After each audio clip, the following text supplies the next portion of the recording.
Muy buenos días a todos. Yo soy Paloma Vivaldi y soy parte del equipo técnico de Eurosocial junto a Giovanni Vecchio, que está a mi lado. Quisiera compartir con ustedes lo que para nosotros es la evaluación, qué significado tiene y qué utilidad puede tener evaluar las competencias transversales. Antes que nada, para nosotros es un proceso dinámico y no estático. Es un proceso de co-construcción entre la persona que evalúa, que acompaña el proceso, y la persona que es evaluada.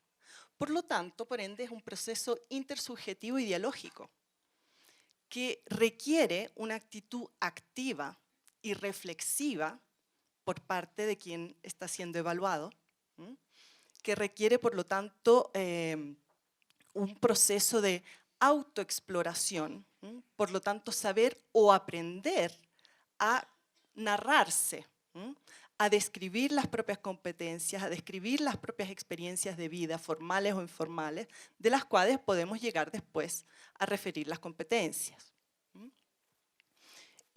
Por otro lado, por lo tanto, por un lado tenemos la necesidad de tener una actitud proactiva de parte del evaluado, del beneficiario, y por otro lado tenemos el hecho que se brinda retroalimentación, que es fundamental porque la persona adquiere conocimiento y conciencia de cuáles son sus fortalezas, sus puntos de debilidades y cuáles son las áreas que pueden mejorar. O sea, se puede entablar en el proceso, en la relación entre evaluador y evaluado, un proyecto que ayude al beneficiario, sobre todo estamos hablando obviamente de población vulnerable. Entonces se necesita de este proceso de acompañamiento y de seguimiento, ¿no? Para poder llegar a finalizar un proyecto de vida, porque lo que hemos visto en la población que hemos tratado durante estos 2 años es que muchos carecen de un proyecto claro de vida. Tienen ideas, pero no tienen una idea clara de qué es lo que quieren hacer y con qué instrumentos realizar sus objetivos.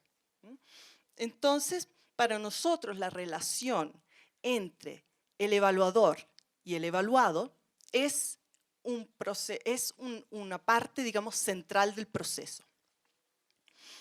Y sobre todo, a través de este proceso podemos reconocer las potencialidades y las zonas de desarrollo de la persona. Vamos a pasar a los pasos que realizamos para desarrollar el sistema de evaluación. Lo que quiero destacar en esta primera parte, en el primer momento de desarrollo del sistema, fue el enfoque participativo, que yo creo que es una parte fundamental, porque se involucraron a 11 ciudades en todo el país y participaron a 11 talleres que se realizaron, 116 profesionales con diferentes roles dentro de DPS y SENA, que eran personas que estaban en directo contacto con los beneficiarios y por lo tanto eran las personas perfectas para decir cuáles eran las reales necesidades respecto a la fomentación de las competencias transversales que eran más necesarias o más requeridas para ayudarlos en un proceso de inclusión productiva y laboral y social.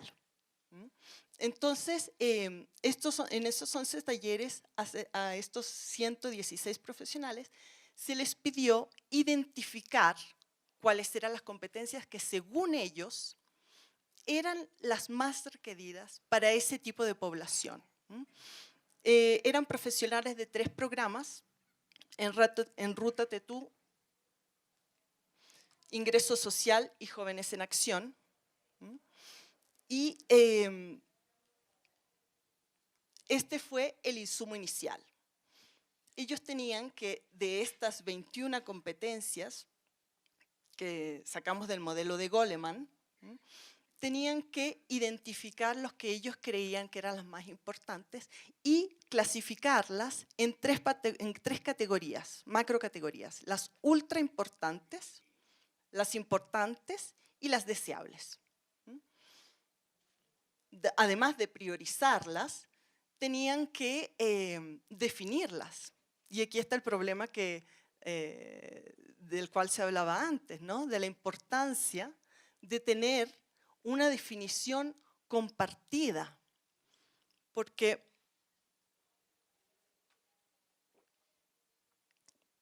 desde el inicio, en los talleres, lo que se reflejó a nivel micro, lo que sucede a nivel macro, o sea, definiciones completamente diferentes. Cada uno tenía su representación respecto a lo que era una habilidad blanda o específicamente lo que era una determinada competencia, el liderazgo o la resiliencia, ¿no? Si hacemos un experimento social aquí mismo con ustedes y yo les pregunto a cada uno de ustedes qué es la resiliencia, cada uno tendrá una idea de lo que es diferente y por lo tanto deberíamos necesitar instrumentos muy diferentes para tener que evaluar esas diferentes definiciones de resiliencia. Por lo tanto, era fundamental llegar a una definición que, por una parte, valorara los aportes de todas las regiones consideradas en Colombia, porque sabemos que las diferencias culturales entre las regiones en Colombia son fundamentales. Entonces, que por un lado valorara el trabajo que hicieron en los talleres con las definiciones que ellos aportaban, pero que al final se llegara con el apoyo de nosotros a una definición clara y compartida, sobre todo. Sin una definición clara y compartida, no podemos de ninguna forma encontrar instrumentos que puedan evaluar esa competencia, porque nosotros necesitamos de indicadores claros para poder evaluar qué es lo que observamos hablando de comunicación. ¿Qué es lo que observamos hablando de liderazgo? Hay que definir indicadores. De hecho, definimos 154 indicadores para todas las competencias que ellos priorizaron, que eran las conductas que ellos debían observar en el momento que iban a ir a evaluar esas competencias. Pero eran iguales para todos. Todos tenían que observar la misma cosa.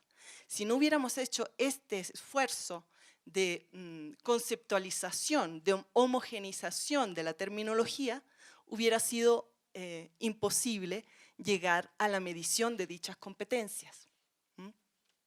No se llegaría ni a la medición de las competencias, ni a llegar a evaluar el grado de adquisición, porque ustedes saben que una competencia no es que está o no está, no es 0 o 1. Una competencia puede estar en diferentes grados, de 0 a 5, 7, 10. Por lo tanto, este fue el primer esfuerzo de unificar la terminología entre las diversas ciudades y llegamos a este tipo de priorización. Las ultra importantes, como pueden ver, resultaron ser comunicación, responsabilidad, liderazgo, autoconfianza, autocontrol emocional, resiliencia, trabajo en equipo, autoconciencia emocional en los talleres. En un segundo momento, los coordinadores del programa En Ruta Tetú solicitaron que se agregaran otras 3 competencias que para ellos eran fundamentales y que era gestión de conflictos, adaptabilidad e iniciativa. Después estaban las importantes y las deseables. Pero ¿por qué me concentro en esto? Porque al final tuvimos que decidir en un segundo momento cuáles de todas estas 21 competencias que habíamos identificado, definido y priorizado íbamos a medir. No era viable definir, evaluar 21 competencias, obviamente. Entonces decidimos que íbamos a evaluar las 11 ultra importantes, que son estas. Este fue el trabajo de conceptualización del que les estaba contando. Entonces, en cada definición, ustedes encuentran el aporte territorial de todos los profesionales que participaron a los talleres, más el aporte de nosotros, que basándonos en la literatura especializada, en nuestra experiencia, pudimos llegar, digamos, a una definición bastante general, amplia, obviamente porque tenían que ser competencias bastante generales.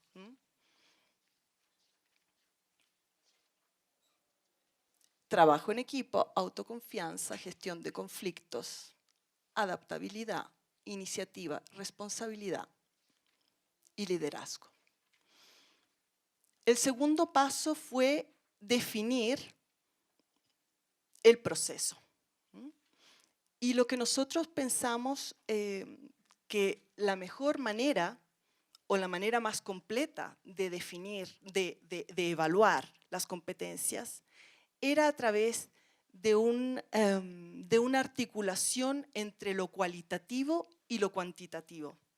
Es decir, por un lado, una autoevaluación a través de las escalas, instrumentos cuantitativos, pero información que se cruzara con una heteroevaluación que venía de la entrevista biográfica, porque es un evaluador que se enfrenta al beneficiario y que tiene competencias para poder llegar del diálogo que tiene con el beneficiario a las competencias.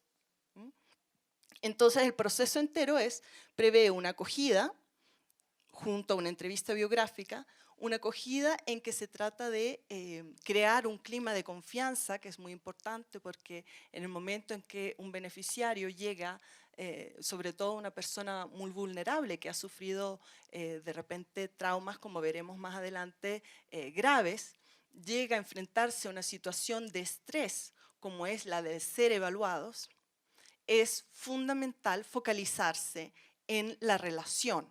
Entonces, crear un clima de confianza también para enganchar al beneficiario y permitir de motivarlo y finalizar el proceso. Entonces, la acogida para nosotros es muy importante, realizar esta entrevista biográfica que nos permite enmarcar la persona en su historia, en su biografía y contextualizar los puntajes que tenemos como resultado de las escalas. Y finalmente, un proceso de retroalimentación, en el que se hace una síntesis de todo el proceso, se devolucionan los resultados de las escalas y de las entrevistas y se concluye el proceso. Aquí tenemos las etapas. La primera fase es una fase individual. La segunda puede ser colectiva o individual, que es la aplicación de las escalas.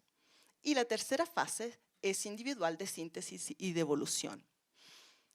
Hasta el momento hemos podido validar ya sea la entrevista a través de una prueba piloto que las escalas. No hemos podido aplicar el proceso de evaluación integral. Lo que se ha aplicado, y es el tema que comentará después Jaime, es la aplicación de las escalas. Pero tenemos la esperanza que se pueda realizar un proceso de evaluación integral, también por el tema que destacaba antes María, ¿no? María Huerta. O sea, el hecho que limitarse a una autoevaluación puede tener algunos problemas. Cruzar varios tipos de instrumentos puede permitir tener una evaluación más completa. Esta es la cobertura de los instrumentos de medición, que después Giovanni explicará con más detalle. Como ven, en la columna tenemos las habilidades, las competencias transversales consideradas ultra importantes, y arriba tenemos los instrumentos de evaluación utilizados. Como ven, por una misma competencia hemos utilizado en algunos casos varios instrumentos, y esto porque nos permitía articular mayormente el perfil de la persona. Por lo tanto, como síntesis del proceso, en diciembre de 2013 comenzamos con los talleres, la identificación y el desarrollo de una propuesta metodológica. Siempre en diciembre de 2013 identificamos las 8 escalas de medición respecto a esas habilidades En marzo de 2014 se realizó la validación con 358 jóvenes de Jóvenes en Acción, 357 de ingreso social, 312 de En Ruta Tetú.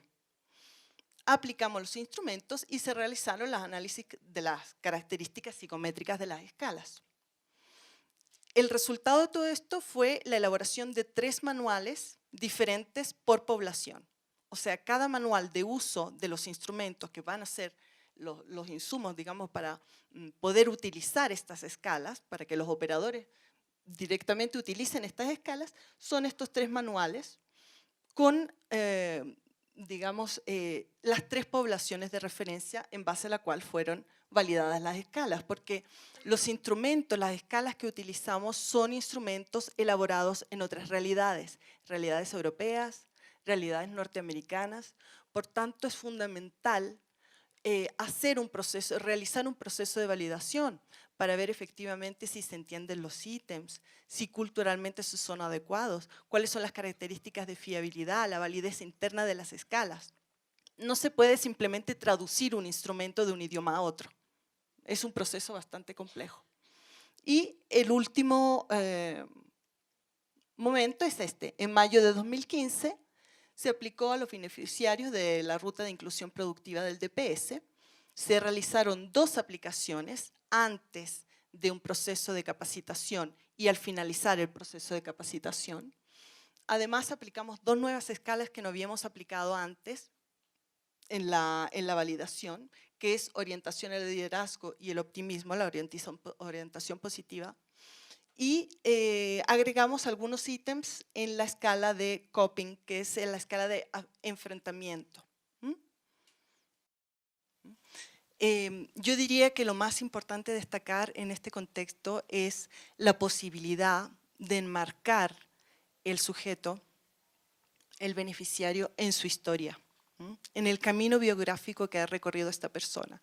O sea, los puntajes que nosotros obtenemos después de la aplicación de estas escalas nos dan un cierto tipo de información, pero después tenemos que ver el por qué esa persona ha logrado ese tipo de puntajes, ese nivel. ¿Qué significa tener un nivel alto de resiliencia respecto a la historia, la biografía de esa persona? Además, como decía antes, es muy importante motivar a la persona a realizar un proceso de autoconocimiento, de exploración de sí mismo.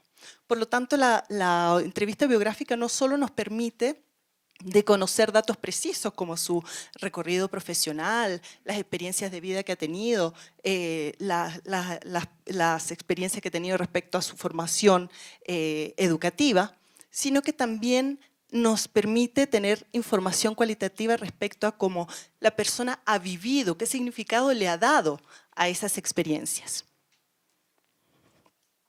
Esto lo saltaría, pero quisiera solo destacar el hecho que en la entrevista es muy común que en la primera parte de la entrevista, donde se le solicita a la persona contar, relatar una experiencia significativa de su vida, es muy común que las personas, sobre todo en este tipo de población, relaten traumas graves. De hecho, durante la prueba piloto de la entrevista, salieron traumas como maltrato, violencia sexual intrafamiliar, desplazamiento forzoso, muerte violenta de familiares, duelos no elaborados. Es importante que quien evalúa estas competencias tenga cuenta de este recorrido de vida, de estas experiencias, porque estos aspectos tienen un impacto negativo sobre la posibilidad de desarrollar esas competencias, sin superar el límite del objetivo de la entrevista. No estamos haciendo una entrevista clínica de diagnóstico. Quien evalúa tiene que mantener el objetivo claro, que lo que está haciendo es evaluando competencias a través de una entrevista.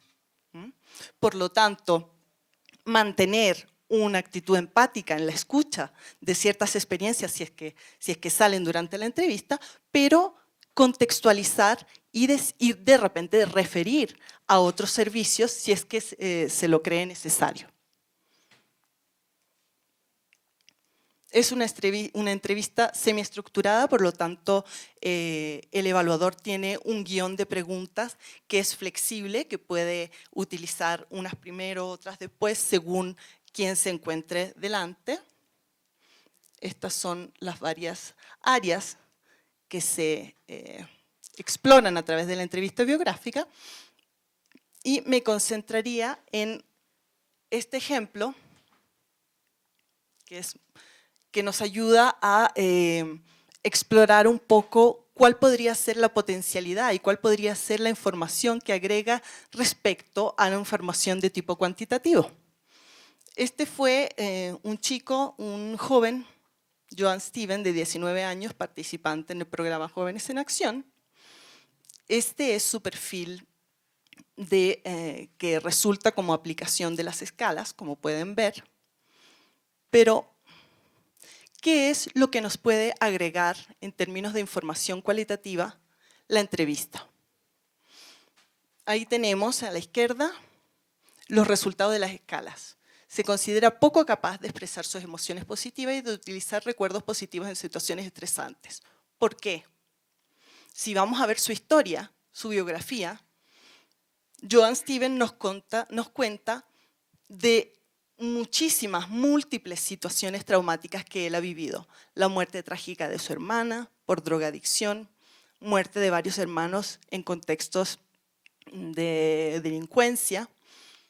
Entonces comenzamos a relacionar el puntaje con la experiencia de esa persona.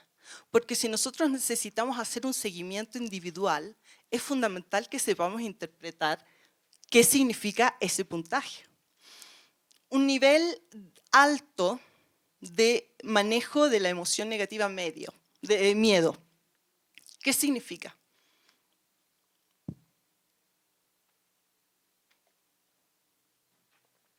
El miedo, para Joan Steven, es una dimensión muy importante. De hecho, él se coloca en situaciones potencialmente peligrosas, porque él considera que puede manejar el miedo. Él considera que tiene la capacidad de ponerse en situaciones en que potencialmente ha arriesgado la vida, y lo cuenta de manera muy orgulloso, gracias, pero efectivamente eso es un indicador de riesgo. Si una persona pone en práctica un comportamiento tendencialmente riesgoso, también en una potencial inserción laboral es un comportamiento que va monitoreado. Respecto a la resiliencia, por ejemplo, él está en el límite inferior, media inferior, necesita una acción de empoderamiento.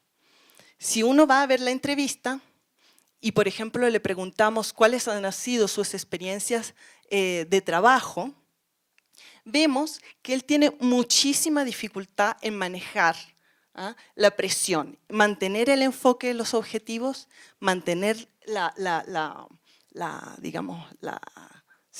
saber manejar, digamos, el estrés que le genera el trabajo, y por lo tanto cambia constantemente de trabajo. Entonces, si nosotros tenemos esa información, podemos llegar a pensar si es una persona, por ejemplo, podemos preguntarnos si esa es una persona, por ejemplo, confiable en una situación de trabajo, si es una persona que cada 2 meses cambia trabajo. ¿Es una persona confiable o no? Bueno, esto vemos si es que… Por ejemplo, respecto al discurso que hacía María, ¿no? El contexto, la importancia del contexto, ¿no? En las escalas, la creencia de eficacia relacionadas con la comunicación interpersonal resultan particularmente inadecuadas, sobre todo en situaciones de desacuerdo. Pero, ¿en qué situaciones específicas? Sobre todo en el momento en que tiene que hablar en público, aproximarse a una persona de sexo opuesto, tiene dificultades a hacerse nuevos amigos, pero, por otro lado, relata de situaciones en que él ha sido un líder. Él ha practicado este deporte que se llama parkour, no sé si lo conocen, que es escalar por paredes a gran velocidad.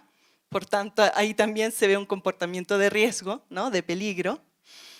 Y en esas ocasiones, él es una persona que ha entrenado a otras para aprender ese deporte. Entonces, en ciertas situaciones sí, en otras situaciones en que él se encuentra bien, se encuentra aceptado, la percepción de su capacidad de liderazgo, de comunicar con los demás, cambia totalmente. Finalizo con las condiciones para poder realizar la entrevista. Tiene que ser información codificable para poder llegar a las competencias. La persona que realiza la entrevista tiene que tener un manejo efectivo del tiempo, por lo tanto, no puede superar 1 hora, lo que no hemos logrado hoy, parece nosotros, el manejo efectivo del tiempo, y garantizar un setting adecuado de privacidad.